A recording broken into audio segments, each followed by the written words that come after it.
Hey guys, thanks for stopping in. Today I'm going to cook a turkey, and it's not going to fit in my toaster oven, so this will be the first turkey I've cooked in this oven since we moved. I have an 11.5-pound turkey here, and it's in a bucket of brine.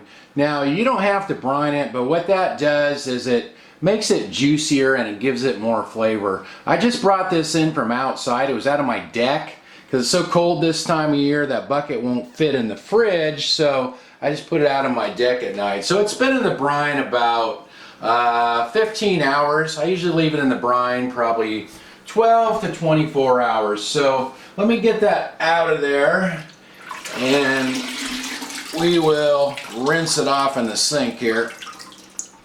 Now I'm just going to rinse this off, and if you're not going to brine your turkey, same thing, just take it out of the package and just rinse it off. And then make sure you take everything out of the cavity. Like in this turkey, the neck was in the cavity, and then make sure you get your giblets. They usually put the giblets right there in the neck hole, so make sure you get your giblets, you know, all your heart and gizzard and all that stuff out of there.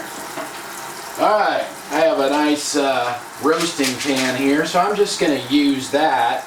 Now I have used those aluminum disposable pans, and those are actually easier because you don't have to wash them after, but the bad thing about those, they are a little flimsy to handle, and I've almost dropped a turkey with those because they start to kind of fold up, and it's kind of hard to carry a turkey in those. If you want to keep this really simple, you can just put that in the oven just like that. I think the first turkey I ever cooked, that's what I did. Rinsed it off, stuck it in the oven, and cook it until that popped up. That pop-up timer popped up. I think it was super dry though. Actually, I was using an oven that didn't work very good too, though. That didn't really work very well. It was a super dry turkey. So I'm taking this plastic thing off of here that kind of holds the legs together. I have actually cooked it with that on there before, and it works okay. But for today, I guess I'll take it off of there. And see, brining the turkey, it tends to make the skin a little bit soggy. It makes the meat juicier, but it tends to make the skin a little bit waterlogged and soggy. So I'm going to rub some butter on there. That helps it crisp up a little bit. And the brine that I use, the recipe's right on this box of kosher salt. It's just 2 gallons of water, a cup of kosher salt, and a cup of sugar. I use brown sugar. So let me grab some butter.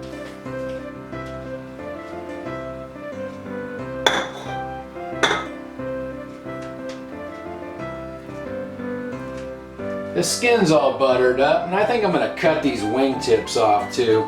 They just kind of stick up in the way. Pruning shears work pretty good for this.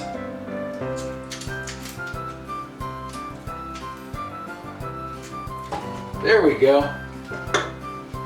That could go in the oven just like that, but I think I'm going to put some of this barbecue rub on it. This is the rub from the J. Christopher Company, and it's got sumac in it. It's kind of a purple Middle Eastern berry.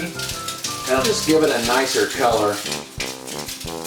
This has one of those pop-up timers in it, but I don't really trust those too much. It seems like by the time those ever pop up, the turkey ends up being dry. So I'm going to put my own oven meat thermometer in the breast on this side here and kind of go by that. So probably be cooking it until the internal temperature is about 165 degrees Fahrenheit.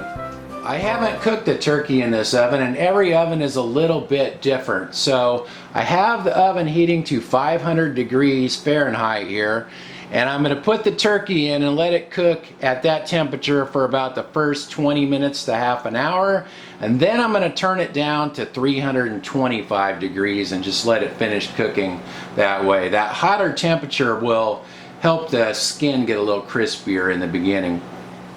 Alright, let's get this turkey in there.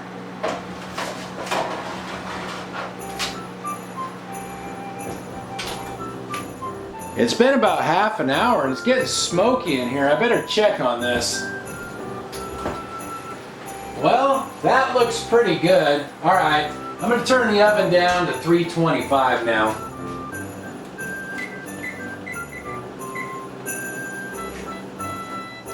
It's been an hour and a half, and I'm going to check on this. I'm not sure how evenly this oven cooks. Well, that looks pretty good. Let's see if I can see what the temperature is so far. The internal temperature is about 130 degrees right now, so I'm just going to rotate it like that, and we'll be back later on when it's done. My turkey cooked in 2 hours, and the pop-up timer actually popped up, and the internal temperature was only 160 degrees on this thermometer, so it wasn't quite where I wanted it yet, but I checked a few areas with my quick read thermometer and they seemed done, so I just pulled it out of there. Didn't want to dry it out. It looks nice on the outside, but how does the inside look? That is the question. Hopefully it won't be dry. I cooked one on my grill a few weeks ago and it turned out dry, so I was kind of disappointed.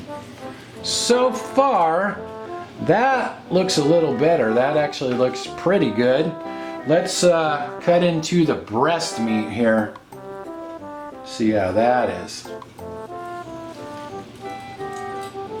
That actually does not look too bad. Better than the one I cooked on my grill. Same exact brand of turkey, same size. Yeah, this looks quite a bit moister and juicier than the one I cooked on my grill. So yeah, look at that. That looks pretty good. I think that is a lot better than the one I cooked before. Not bad for the first turkey I cooked in this oven. I think that looks pretty good. Let's try it out.